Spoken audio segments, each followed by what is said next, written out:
The film opens with a seasoned fisherman heading out to sea. As he's done countless times before, he casts his net, but something below catches it. Curious, he dives in to untangle it tonally to be overwhelmed by a massive school of fish. He never got back. Meanwhile, in Germany, a lighthouse keeper is chatting with colleagues about recent events when she's alerted by a strange signal on her monitor. Alarmed, she rushes out to investigate. Out at sea, a marine biologist named Charlie swims to a buoy to retrieve a sensor that got snagged in fishing gear. In Canada, Leon, a young whale researcher, is summoned to Vancouver's City Beach. A massive orca has washed ashore. After examining the injuries, Leon heads to the docks, seeking answers. A grizzled fisherman takes him aboard and reveals deep bite marks on his boat, allegedly from the same whale they had to fend off. Leon doubts the tale, but the man insists they had no choice. Charlie and her teammate deploy the repaired sensor back into the ocean to continue monitoring marine life. But they notice something odd: methane ice crystals are surfacing in unusually large numbers. Leon finally hears the whale calls again. Reports show whales appearing in erratic patterns along the coast. Before heading out to sea, he calls his girlfriend, Lizzie, who's already leading a whale-watching tour. Leon spots a massive whale near his boat. It vanishes after a tense moment, only to be replaced by a pod of orcas. On Lizzie's boat, tourists marvel at the spectacle as whales, including the massive humpback, surround them. But Leon senses danger. Before he can warn them, the huge whale rams the boat. Leon rushes to the scene, trying to rescue survivors, but now, the orcas are circling, hunting. Tragically, Lizzie doesn't make it. In France, a chef prepares lobsters freshly bought at the market. But during cooking, one lobster squirts an unknown substance into his face. He shrugs it off and continues working. Later that evening, he collapses. 2 other cooks fall ill as well. The chef dies, and the others are rushed to intensive care. A Norwegian research vessel drops an underwater camera to investigate unusual sea activity. What they find is chilling ice worms, a new invasive species. Samples are collected, and the team discovers these worms have teeth and an accelerated reproductive cycle. Back in Canada, Leon talks to another fisherman who also witnessed aggressive whale behavior. He shows Leon the ship's underside, now coated in thick molluscates, something never seen before. A scientific team sends a probe to the seafloor where the worms were found, but a sudden methane leak causes an explosion. The ship survives, but the team is shaken. More disturbing, tests show bacteria that feed on ice and can burrow deep into the ocean bed. Jazz, a researcher, records a video update for Charlie, but the readings on her monitor spike. Boiling water erupts beneath the vessel, and something pulls it down into the depths. In Venice, a young couple is enjoying a romantic moment when the man drops his poetry book into the canal.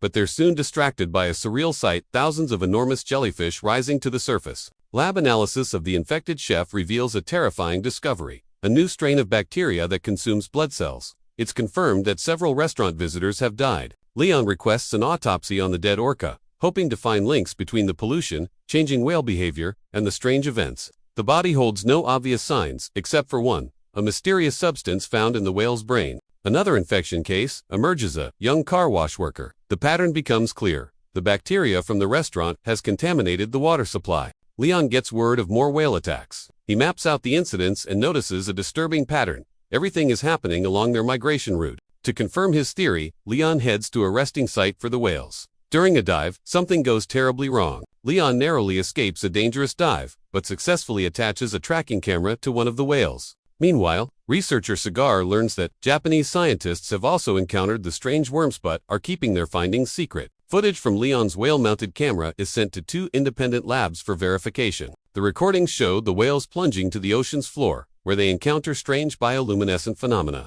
Elsewhere, chaos erupts in a coastal village as waves of crabs spill into the streets, completely overwhelming the area. Back under the sea, new footage uncovers a grim revelation. A major oil and gas corporation had been drilling in a restricted zone, fracturing the seafloor across several kilometers. In a bold move, Leon sneaks into a high-security harbor to retrieve samples of the infected mollusks, but is caught by guards and taken into custody. The next morning, he's contacted by Mr. Sato, the Japanese ship owner. Sato warns Leon not to trespass again, but offers full access to his ship's research data. Charlie, working in isolation, finally receives Jess's last recorded message, captured just minutes before her tragic disappearance. When the shock fades, Charlie notices something odd in the footage: a glowing object outside the porthole. Meanwhile, labs around the world are receiving crab specimens that surfaced in multiple coastal regions.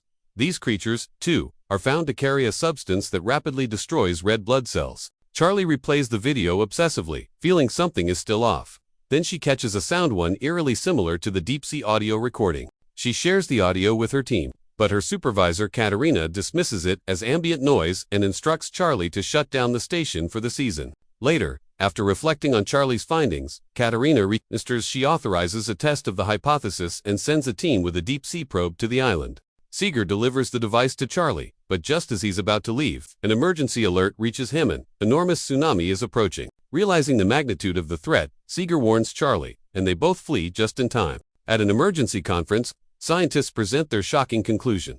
The newly discovered bacteria are actively targeting humans, prompting calls for people to evacuate areas near water. Leon tries to convince his old fisherman friends to come inland, but they refuse, unwilling to abandon the sea that raised them even if it now brings death. At a major research institute, Leon meets Rahim. Together, they attend a global science summit, where experts debate whether a higher intelligence might be influencing marine life. Katerina stands alone in her skepticism, demanding a purely scientific explanation and resisting any talk of sentient forces. Despite her resistance, the team presents their findings publicly.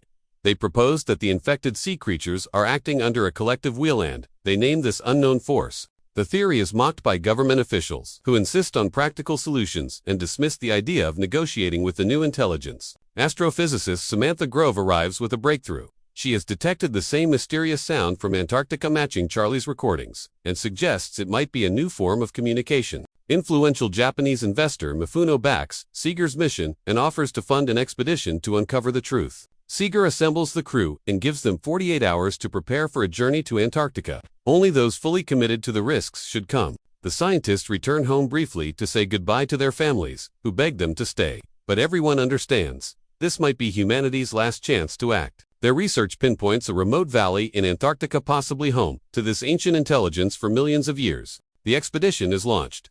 As the team prepares for the mission, they also give interviews to the press, sharing their hope and fears. Suddenly, strange interference begins affecting the ship's instruments. The crew braces as they prepare to capture a direct signal from the unknown entity waiting beneath the ice. Sarah Mifuno's loyal assistant quietly sits beside Leon. She admits that she never would have believed the theory if not for Mifuno. His gut instinct has never let him down. Meanwhile, Samantha forms a bold strategy. She plans to embed the cry of a human child into the alien audio pattern and send it back, a symbolic attempt at communication. Charlie convinces a colleague to let her accompany him in the deep-sea capsule. The ship anchors, and the team begins broadcasting the modified signal.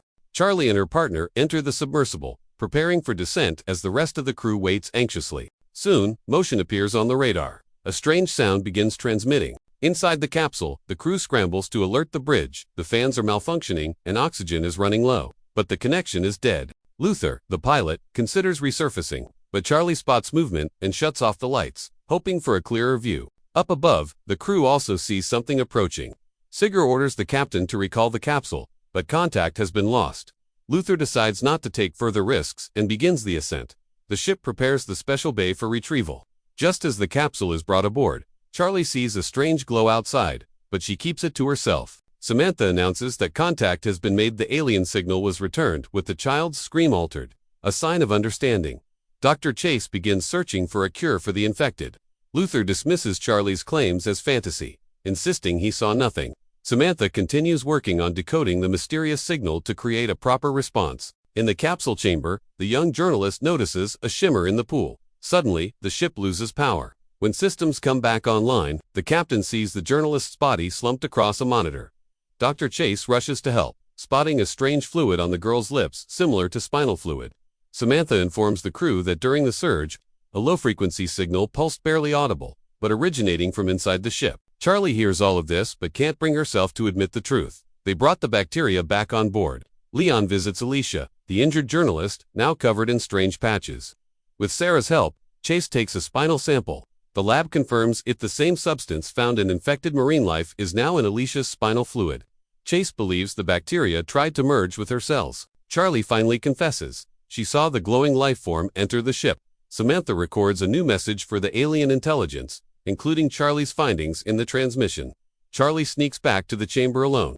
The pool begins glowing again, forming patterns in the water. At the same time, Samantha receives a visual response from the entity. Mifuno arrives via helicopter, determined to witness this moment. Seeger shows him footage of the glowing pool and the entity's image. According to Samantha, it's a map of the primordial superocean from when Earth's landmass was a single continent. The message is clear. The intelligence existed long before humanity and only wants the oceans left in peace. But there's a silver lining if they're communicating. There's hope for a truce. Dr. Chase unveils a new serum that neutralizes the bacteria's ability to consume blood cells. Mifune wants to test it in the pool immediately and, if it works, eradicate the bacteria. Sigurd opposes this movie, insists they must first be sure diplomacy is off the table. Chase proposes a compromise. Test the serum in the pool, but don't deploy it into the wild yet. The experiment begins. Chase releases the serum into the glowing water. The pool roars in agony. The noise is deafening, shattering nearby glass. The captain is told the ship has gone dark and is now adrift in Antarctic waters. Worse yet, the ship is surrounded by icebergs. As one collides with the vessel, a blue glow envelops its hand. Suddenly, they're somewhere else. The captain demands the engines start, desperate to escape. He asks why they don't dump all the serum into the ocean. Sigurd explains, this chaos is the consequence of a rash act and, even if they wanted to, there's not enough serum on Earth to wipe out the bacteria. The only real hope is negotiation. While they weigh their next move, the entity traps the ship between massive ice formations. Charlie hurries to the submersible with Luther's body, intending to offer it as a symbol of surrender. But once submerged, she alters the plan. She injects herself with a neural serum designed to merge with the entity, and opens the capsule. Luther's body drifts toward the glowing light, and the ice releases its grip on the ship. Charlie is enveloped in the light, vanishing beneath the waves. Later, the ship reaches a lonely island. Charlie opens her eyes, glowing blue, and looks to the sky. The Swarm is a visually ambitious eco-thriller that blends hard science fiction with urgent environmental themes. Its greatest strength lies in its eerie premise, an intelligent ocean force retaliating against humanity's exploitation of marine life. The series creates moments of real tension, especially during deep-sea scenes that tap into our primal fear of the unknown. Still, The Swarm deserves credit for its originality and for daring to give a voice literally to the oceans.